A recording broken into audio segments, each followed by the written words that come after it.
Já imaginou uma oração que nós podemos fazer na missa que pode reunir todas as nossas intenções? Uma oração que nós fazemos que às vezes nem percebemos. O sacerdote faz e passa às vezes desapercebido porque parece um momento que não tem tanta importância. É isso que eu quero falar com você hoje. A importância dessa oração, o passo seguinte que se dá depois dessa oração e assim para chegar à profissão de fé.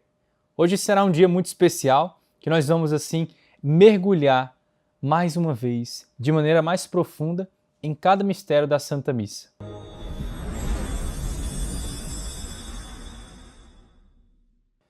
É com muita alegria que acolho você para mais uma escola de formação. Eu sou o irmão Tarcísio Maria do Instituto Hesed e juntos estamos cada dia crescendo no conhecimento e no amor, porque se pudéssemos dizer como Santo Agostinho, se ama aquilo que se conhece. E quanto mais nós estamos nos aprofundando nesse mistério da Santa Missa, mais estamos amando este sacrifício de Cristo por nós. No nosso último encontro, nós já demos um grande mergulho. E eu quero lembrar para você que na nossa última aula nós vimos o Kyrie e o Glória. Este Kyrie e este Glória, que estão ali intimamente unidos, nos ajudam em um clamor de humildade e nos une ao júbilo dos anjos. Nós aprendemos isso e hoje nós vamos entrar em uma parte da missa que também é fundamental e que muita gente subestima, não dá a devida importância ou só é um momento entre outros momentos da celebração, que é aquilo que falei para você no início, a oração coleta e a liturgia da palavra. Esses dois momentos são fundamentais também na Santa Missa, porque, pensa comigo, se não fossem importantes, não teriam sido incluídos. Por isso, este momento que vamos vivenciar hoje, passando da oração coleta, entrando na liturgia da palavra, e assim, depois da liturgia da palavra, apresentando, ainda dentro dessa liturgia, as nossas preces e professando a nossa fé, serão estes passos que vamos dar de maneira bem concreta com o Padre Rudolf hoje. Como ele diz, o credo, este credo que nós rezamos, o credo é o maior sim. Nós vamos aprender isso com ele. O maior sim que podemos dar a Deus. Mas antes disso, o que é a oração coleta? Que oração é essa? Que momento é esse? Vamos lá.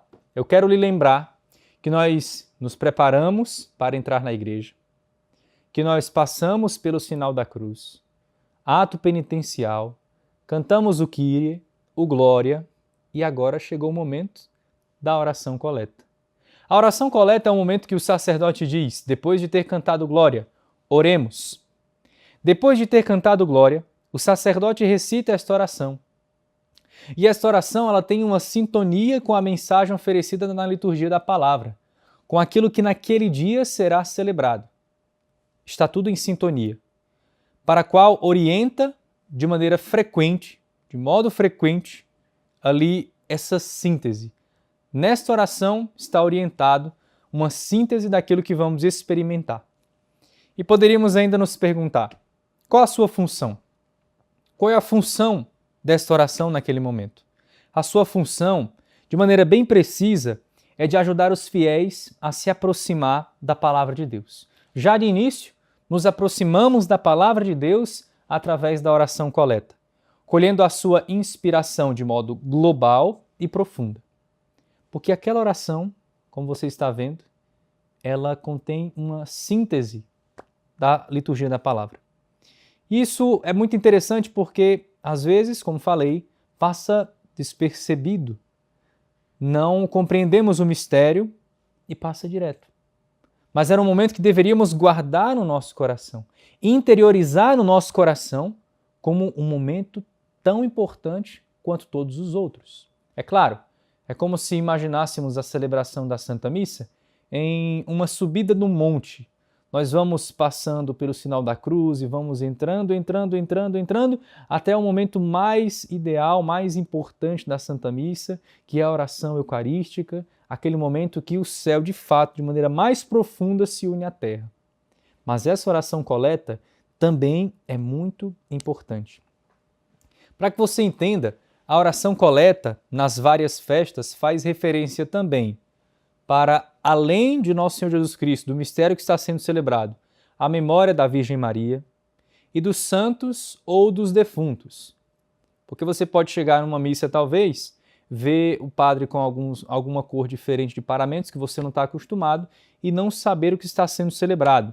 Por isso, na oração coleta, muitas vezes orienta aquilo que está sendo o foco da celebração. E além disso, segundo um significado do termo que quer dizer recolha, ali está um modo de dizer que ali são recolhidos todas as intenções que nós podemos apresentar na Santa Missa.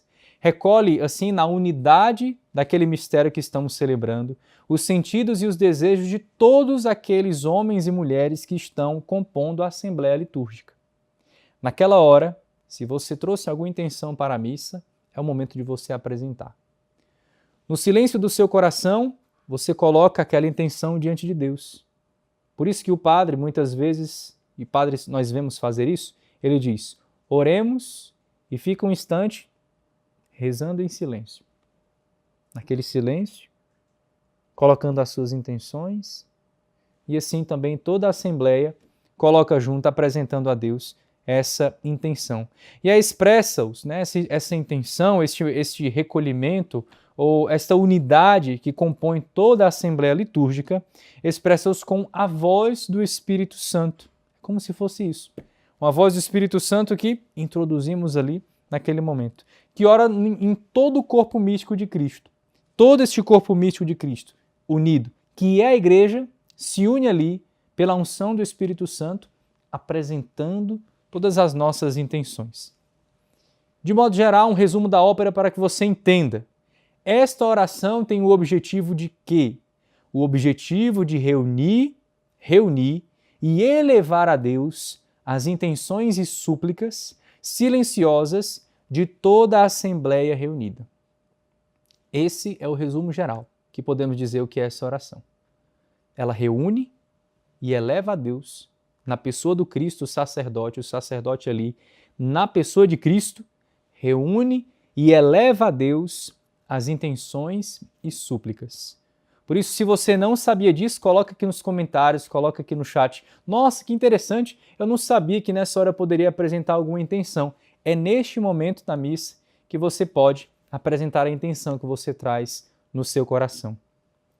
Eu achei conveniente falar sobre essa oração, porque quando vamos entrar agora no Padre Woodruff, ele vai falar assim: após a oração do dia, aí essa oração do dia que ele está dizendo é explicitamente a oração coleta, este momento que nós entendemos agora, o momento que é reunido e é recolhido, é reunido e elevado como súplica a Deus ali pela oração do sacerdote. Então vamos agora para o nosso livro e assim vamos ver o que é que o Padre Woodruff vai nos ajudar hoje. Preste atenção. Após a oração do dia e a primeira leitura, nos domingos, havendo assim também a segunda leitura, ouviremos o próprio Jesus falar no Evangelho, pela boca do sacerdote, para ser um instrumento digno de Jesus. Ele agora se inclina perante o altar, a fim de que Deus, como outrora purificou os lábios do profeta Isaías, com brasas tiradas do altar do templo, por meio de um serafim, assim purifique agora os lábios do seu ministro. Por isso, ele pede humildemente. Atenção, porque nessa hora, talvez também possa passar despercebido que o sacerdote, no momento que ele canta, que começa a cantar o Aleluia, nós vimos, passou a oração do dia, começou a primeira leitura, salmo, segunda leitura, começa o Aleluia.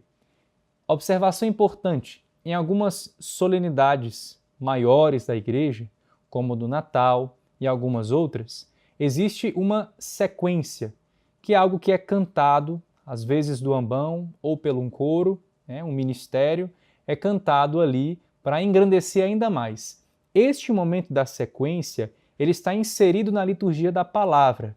Estando inserido na liturgia da palavra, os fiéis ainda permanecem sentados, porque ainda faz parte da liturgia da palavra. Dentro da liturgia da palavra, o único momento que nós nos levantamos, depois de ter sentado após a coleta, é exatamente o momento do aleluia. Então, nesta hora que ficamos de pé e começou a cantar o aleluia, o sacerdote, pode ser que você veja isso na sua paróquia, ele ali vai ficar de pé, vai deitar incenso, se for um bispo, o bispo vai deitar incenso ali no turíbulo, vai deitar incenso ainda sentado na sede, como sinal de autoridade, e aí deitou incenso, ele vai para o centro do altar e faz uma profunda inclinação. Se você é bem atento, talvez já tenha percebido que ele vai balbuciar uma oração. Que oração é essa? Já se perguntou? Que oração é essa que o padre faz antes de proclamar o Evangelho? Padre Rudolf colocou aqui para nós. Deus Todo-Poderoso, purificai o meu coração e os meus lábios, para que eu anuncie dignamente o vosso santo Evangelho. Olha que bonito. O padre naquele momento pede que os seus lábios sejam purificados, assim como foi purificado os lábios do profeta Isaías para proclamar o Evangelho. E vale a pena nós pararmos um pouco e irmos aqui no livro do profeta Isaías, onde está esse acontecimento, que é exatamente a imagem que está aqui no nosso livro. Nós vemos o sacerdote se inclinando no altar e, um pouco mais atrás, o profeta sendo colocado ali em seus lábios esta brasa do altar. Olha que bonito. Isaías, capítulo 6, versículos 5 a 8. Diz assim, ó. Exclamei então, ai de mim, estou perdido. Sou um homem de lábios impuros e habito no meio de um povo de lábios impuros. Meus olhos viram o Rei, o Senhor dos Exércitos. Um dos serafins voou trazendo na mão uma brasa viva, que ele tirara do altar com uma tenaz. Com a brasa, tocou-me a boca, dizendo, olha, isto tocou em teus lábios. A tua culpa está sendo tirada e teu pecado perdoado.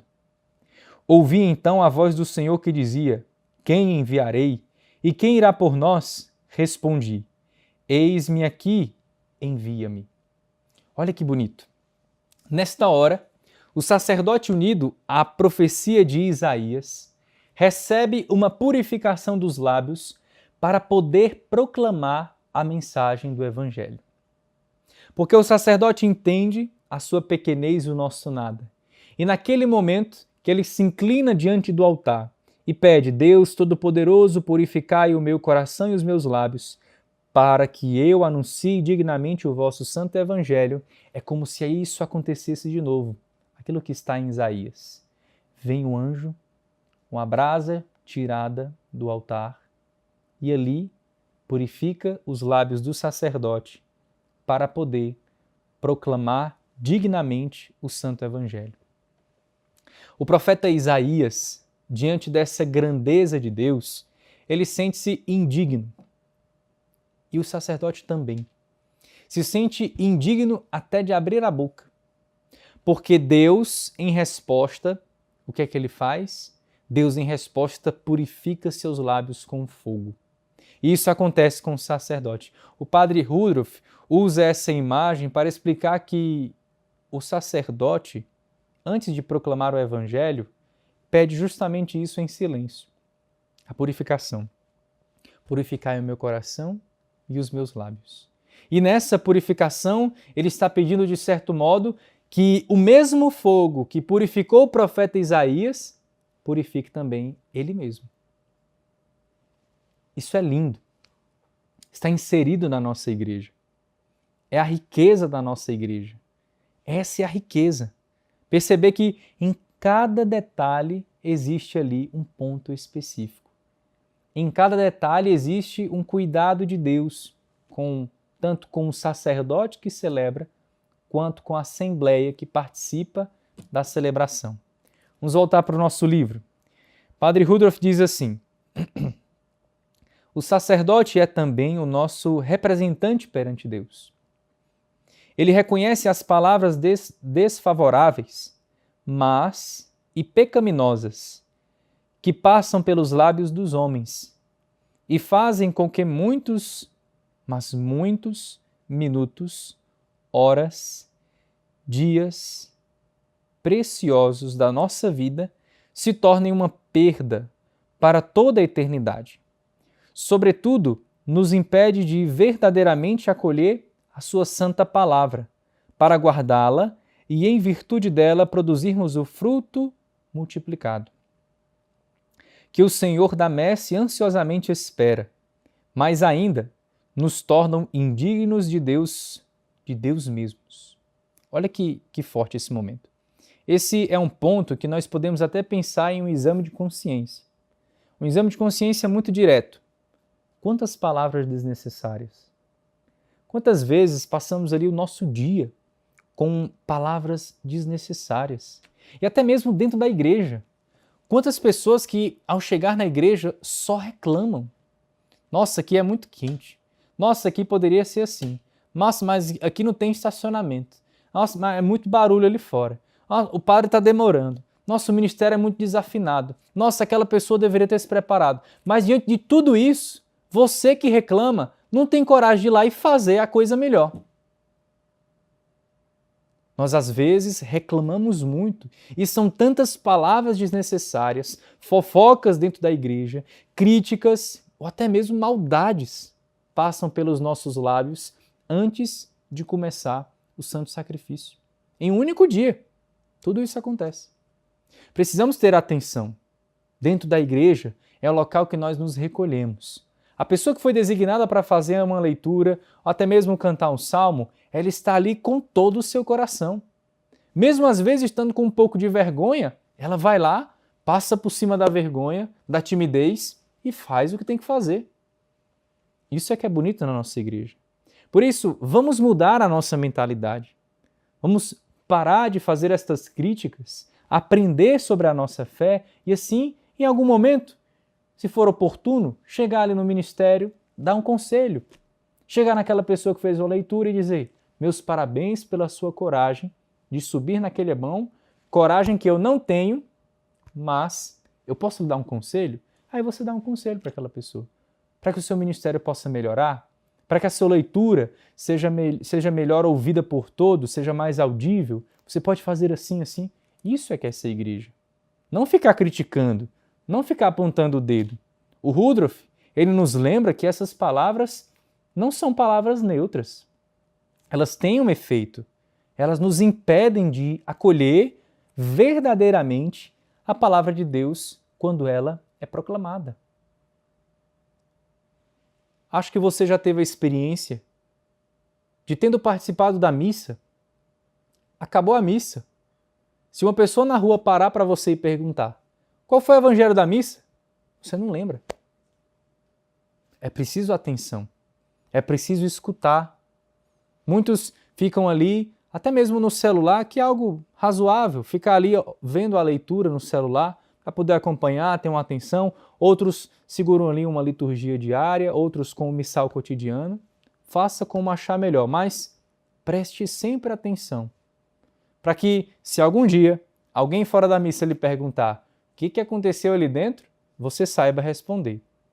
Porque nós escutamos verdadeiramente a palavra de Deus que foi proclamada. Vamos voltar para o nosso livro. Padre Woodruff continua dessa forma. Por isso, tanto o sacerdote como nós precisamos da purificação e santificação dos nossos lábios e do nosso coração.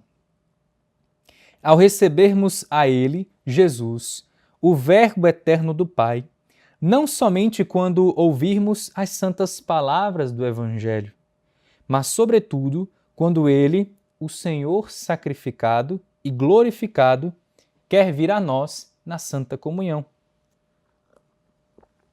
Olha que bonito. Padre Woodruff, ele vai aqui agora conectar dois momentos dentro da celebração, que parecem às vezes distantes, mas eles estão, de natureza intimamente conectados. Quais são esses dois momentos? Ouvir o Evangelho e receber a comunhão. Em ambos é o mesmo verbo eterno do Pai que vem a nós. Este verbo eterno do Pai que vem a nós, na palavra, comungamos ali, por isso que nós costumamos escutar a mesa da palavra e a mesa da Eucaristia. Mesa da palavra no sentido de que, daquela palavra que é proclamada, nós nos alimentamos. Há uma refeição naquela palavra. Porque nem só de pão vive o homem, mas de toda palavra que sai da boca de Deus. Por isso ali nos alimentamos daquela palavra.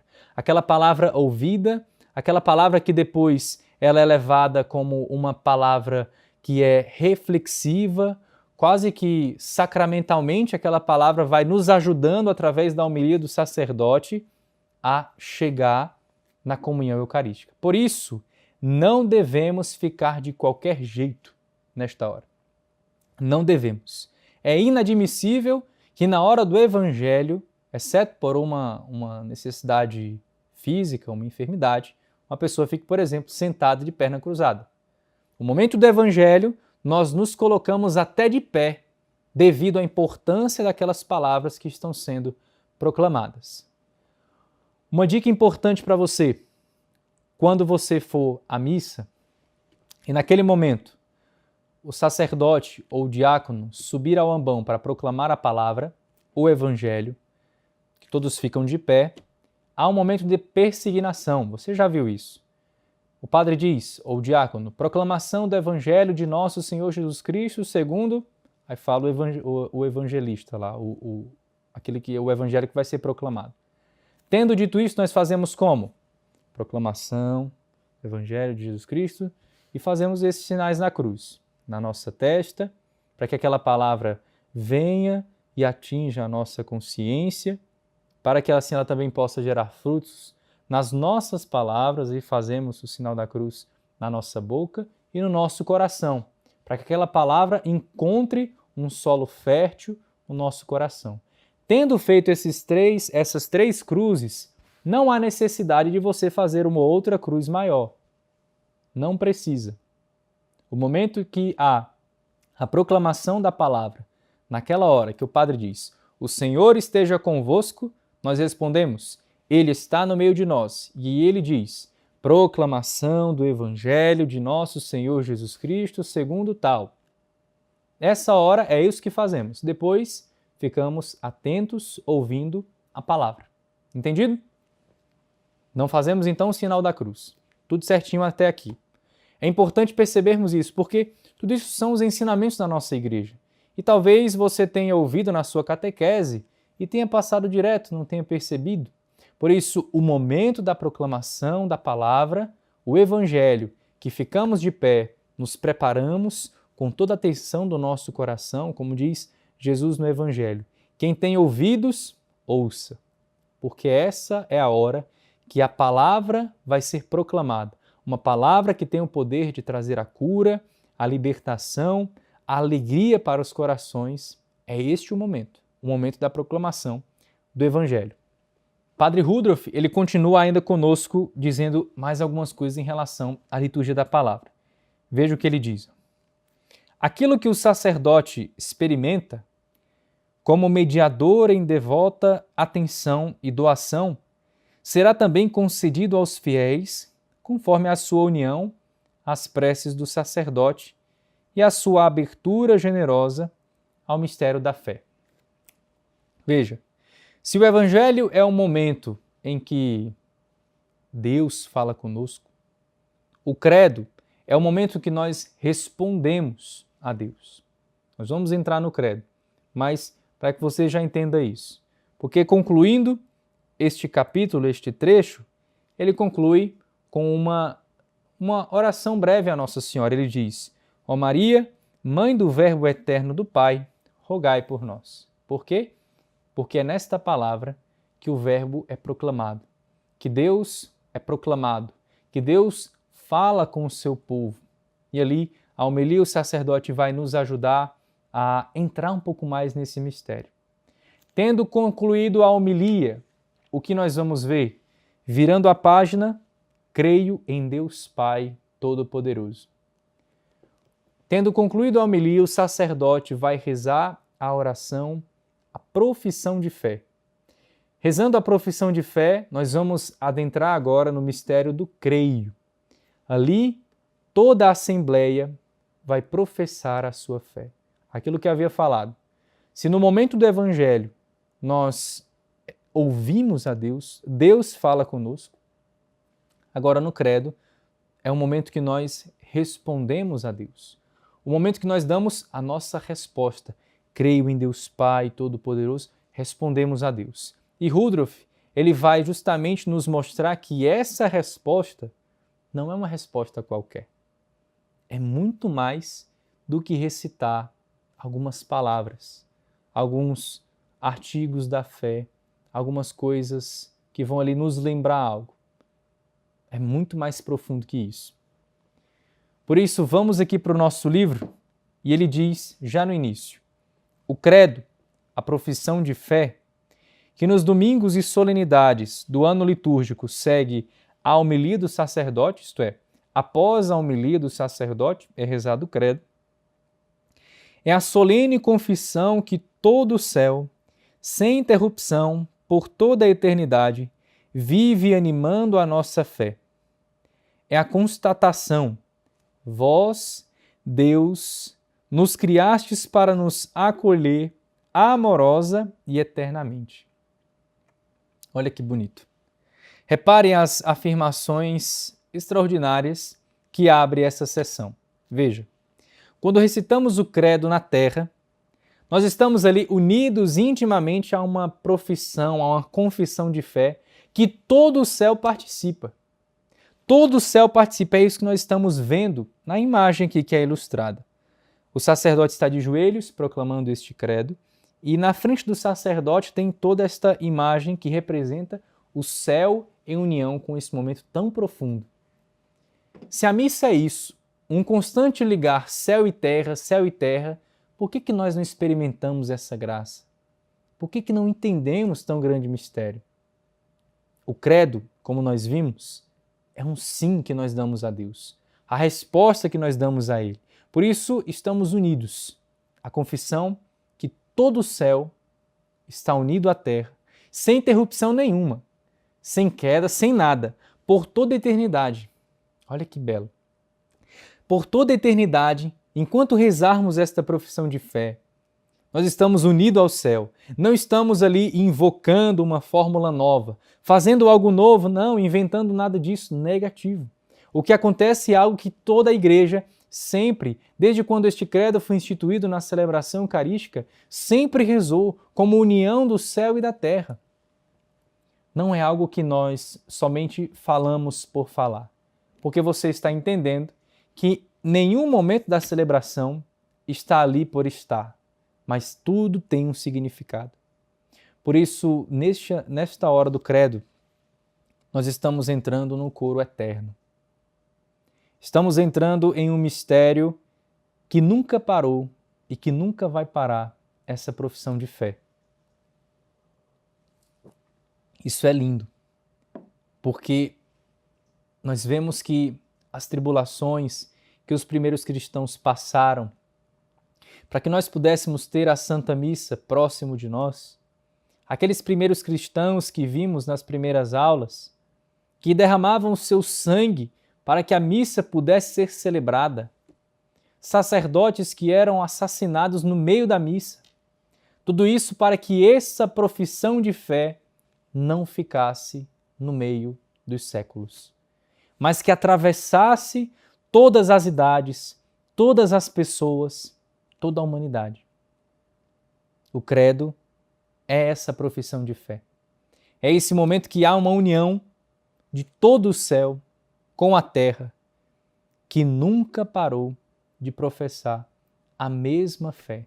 É a mesma fé que recebemos dos apóstolos, é a mesma fé que proclamamos. Por isso a igreja ela é católica apostólica, porque essa tradição apostólica foi dando os fundamentos à nossa Santa Igreja. Não é algo que inventamos do dia para a noite, mas é algo que tem um fundamento. Eu me lembro agora de tantas homilias ouvindo. Me lembro de uma homilia do Padre Christian, quando ele dizia: a igreja é uma senhora de 2000 anos, que está ali já com toda a força de dizer, não é por aqui, é por aqui. com toda a capacidade de falar isso. Porque a igreja, sim, experimentou momentos e dias difíceis na sua existência, tendo que ser padres, bispos, até mesmo o Santo Padre exilado de Roma, porque senão seriam mortos. Não sei se você tem conhecimento disso, mas em Roma, na Basílica de São Pedro, na rua da Basílica de São Pedro, onde, vindo do outro lado, imagine que a Basílica de São Pedro é aqui, e vindo daqui para cá, existe o castelo lá, o castelo de São Miguel, o castelo Sant'Angelo. Naquele castelo, antigamente, tinha uma linha férrea que ligava o castelo à Basílica de São Pedro. Por que tinha essa linha férrea? Porque quando invadiam Roma, querendo matar o Papa era colocado nesta linha férrea, em um trem, e levado como protetor ou como proteção para o castelo Sant'Angelo, para que ele não fosse morto. Por isso, a igreja tem história, a igreja tem autoridade para falar. A igreja é aquilo que nós mais amamos, a autoridade do Papa, o respeito pelo Papa. Tudo isso unido aonde? Dentro da missa, no credo. Cremos em tudo isso que a Santa Igreja proclama. É lindo, como nós ouvimos, é lindo ser católico. É lindo entender a nossa fé.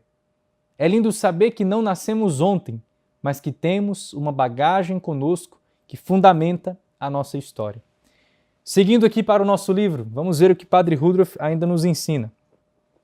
Ele diz assim: por isso devemos viver na fidelidade a Deus, não somente durante a celebração da Santa Missa, mas também em todos os instantes do dia e em todos os dias, pois ninguém pode fugir do olhar de Deus, que tudo vê e tudo conhece, mesmo procurando esconder-se perante Ele. Consegue entender que a celebração nos envia para uma missão? É isso que nós ouvimos no final da missa. Ide em paz e o Senhor vos acompanhe. Ide não continue a vida assim como se nada tivesse acontecido. Não. Esse ide como que vão e multipliquem os frutos que receberam aqui, multipliquem estes donativos que receberam aqui, multipliquem nos corações, nas pessoas, no dia a dia. E é por isso que Padre Woodruff ele é incisivo neste momento ao dizer: o credo não é uma declaração somente. Não é algo que nós proclamamos ali de início a nossa fé, que vale por alguns minutos que está sendo proclamado. Não, não é somente isso. O credo recitado na missa é algo muito mais elevado. Ele deveria, assim nos reflete Padre Woodruff, ele deveria moldar como vivemos. Não deveria ser algo que rezamos ali porque está ali na celebração. Não. Deveria moldar a nossa vida. É isso que ele diz. A celebração da missa, mas também em todos os instantes do dia e em todos os dias. O credo ele deveria moldar, então, como vivemos e os outros 7 dias da semana que nós estamos na celebração. Em cada decisão, em cada palavra, em cada momento. Perceber que o credo deveria moldar a nossa vida, as nossas atitudes, o nosso testemunho. Veja, você está aprendendo a participar da missa. E você tem que dar um testemunho. Um testemunho como? Eu vou sair aí falando... Não. Um testemunho da sua vida. Do seu viver. Seja você um testemunho. Com a sua história, como você é. Aprendendo a participar da Santa Missa de maneira mais digna. Dando o devido valor a este sacrifício. Sendo esse testemunho. Não proclamando o credo somente com as bocas, como todas as bocas dentro da Assembleia que vão proclamar. Não somos uma voz em meio a outras vozes dentro da Assembleia. Nós somos alguém específico que estamos entendendo o mistério da Santa Missa e vamos praticar a caridade, as obras de misericórdia e o testemunho da nossa vida como transformação para as pessoas. O Padre Rudolf, você consegue ver que ele não deixa a gente só nas rubricas, nos ensinamentos, naquilo que a igreja diz, ele vai no profundo. Você está entendendo que proclamar o credo é permitir que esta oração molde a sua vida. Não é uma coisinha simples, isso é algo sério. Permitir que uma profissão de fé molde a sua vida é como se aquilo estivesse encarnado em você. E você deseja transmitir isso para os outros. Vamos seguir aqui com o Padre Rudolf. Ele diz assim: o credo é sim, ou melhor dizendo, o credo é o sim. É um sim que nós damos. Um sim da nossa vida para com Deus é o reconhecimento. Sem vós, eu não teria vida. Desde toda a eternidade, vós, ó Deus, pensastes em mim. Essa palavra é uma palavra de cura para o nosso coração. Desde toda a eternidade, vós pensastes em mim. Deus pensou em você. Quando você chega na igreja para participar da Santa Missa, para se envolver nesse mistério, é como se Deus olhasse você entrando pela porta central, lateral, por onde você entra e diz: Ele veio. Ele veio e eu estou feliz porque Ele veio. Sem vós eu não teria vida. Desde toda a eternidade, vós, ó Deus, pensastes em mim. Por isso, o credo é sempre, ao longo da nossa vida, o momento de manifestar a nossa fé em Deus. É dizer sim ao amor que nos chamou, para pressentir toda a profundidade do amor divino revelado no ato supremo. E o Verbo se fez carne. O ato supremo do amor divino. E o Verbo se fez carne, que nos abre o caminho à bem-aventurança eterna. Deus pensou em você. Durante toda a eternidade, Deus sonhou com você. Veja que não existe no mundo, com muitas pessoas que vivem no mundo, de diversas nacionalidades, diferenças, não existe no mundo pessoa como você. Você é importante para Deus. Você é importante para Deus. Deus sonhou com você e Ele esperou por você. Quando você chegasse na missa, quando você entrasse para viver esse mistério, Deus esperou por você. Me parece que essa é o coração de toda essa sessão. Quase que o momento mais importante do credo. Porque nós estamos entendendo que o credo não é somente uma oração que fazemos ali por alguns minutos, mas o credo é como um sim. Um sim que nós respondemos à grandeza do amor de Deus. Um sim que nós damos pelo Verbo ter se feito carne, do maior mistério da união da alma com Deus. Deus se aproximou de nós. E aí damos um sim a Ele, a este amor, a esta misericórdia. Por isso, não é apenas uma lista de doutrinas que vamos falando, que aceitamos intelectualmente. Não. Não é somente isso. É uma resposta de amor. Uma resposta de amor que damos a Deus, parecida com o sim de um casamento. Você que é casado, naquela hora que o sacerdote pergunta se você aceitava a sua esposa e você, esposa, aceitava o seu esposo, você respondeu sim. Lembre desse momento quando você for rezar o credo. Ah, irmão, e eu que não sou casado, como é que faço? Trate esse momento como se fosse o seu matrimônio com Deus. É nesta hora que nós dizemos sim. Sim, eu digo um sim ao desejo de Deus. Eu digo um sim à vontade de Deus. Eu digo um sim ao mistério da encarnação, eu digo um sim ao amor de Deus por nós. Isso acontece na hora que rezamos o credo. Agora você não vai mais rezar o credo de qualquer jeito. Eu tenho certeza que cada vez que recitarmos o credo a partir de hoje, nós vamos entender isso. É uma renovação do nosso sim. É uma entrega mais uma vez. É um desejo de estar com Ele. É uma aliança. Uma aliança que fazemos com Deus e Deus faz conosco. Por isso, em cada dia que você for à Santa Missa, e nós vemos que não são todos os dias da missa, todos os dias que tem missa que se reza o credo. Domingos, sobretudo, e solenidades. Quando este credo for rezado, você vai lembrar disso. É um sim.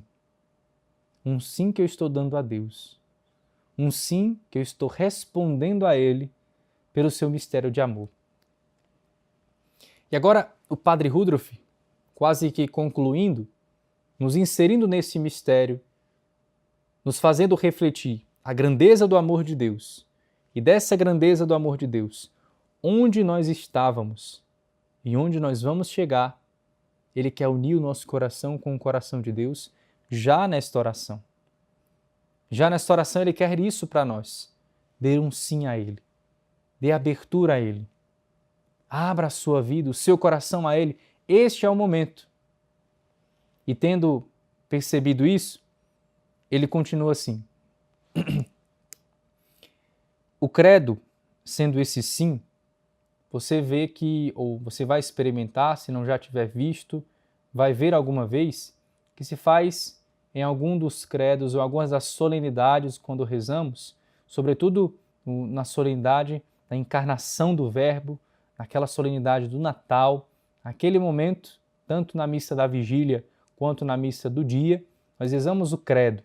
Este credo, que rezamos o credo niceno-constantinopolitano, um credo bem maior, no momento da encarnação nós nos ajoelhamos. Porque este é o momento. E você vê isso retratado aqui no nosso livro. Ele diz assim: a genuflexão que neste momento fazemos, quando se diz, e o Verbo se fez carne, a genuflexão que neste momento fazemos, nas solenidades que celebram o mistério da encarnação do Verbo, é adoração com um profundo respeito e gratidão, porque Deus se fez carne. Sente-se que o pecador tem dificuldade de agradecer tão amorosamente, e como são pobres, frias e vazias, aquelas pessoas que não dobram o joelho porque ficaram alheias ao amor eterno de Deus. Mas até mesmo o demônio conhece a palavra. Dobram-se os joelhos daqueles que estão no céu, na terra e debaixo da terra. Olha que momento importante. Você vê aqui no nosso livro, de um lado, um senhor piedoso fazendo a sua genuflexão e do outro, um casal em pé, mostrando justamente que, dentro da missa, terão aqueles que reconhecerão tão grande mistério da encarnação do Verbo e do amor de Deus por nós, como também terão aqueles que ficarão indiferentes. Isso não muda muita coisa na minha vida, porque ainda não conhecem o amor de Deus. Rudolf está nos dizendo justamente isso. Aquelas pessoas que não dobram o joelho, porque ficaram alheias ao amor de Deus, a este amor eterno de Deus. Mas até mesmo o demônio conhece essa palavra. Esse trecho é um trecho muito forte. Um trecho que, se nós pararmos um pouco mais, vamos perceber que Padre Rudolf, ele afirma que até mesmo o demônio conhece essa verdade. Joelho se dobra. Mesmo em estado de zombaria, se dobra. E por isso se sujeita a ela, porque conhece essa verdade. É uma verdade. Todo joelho se dobra diante do nome poderoso de Jesus.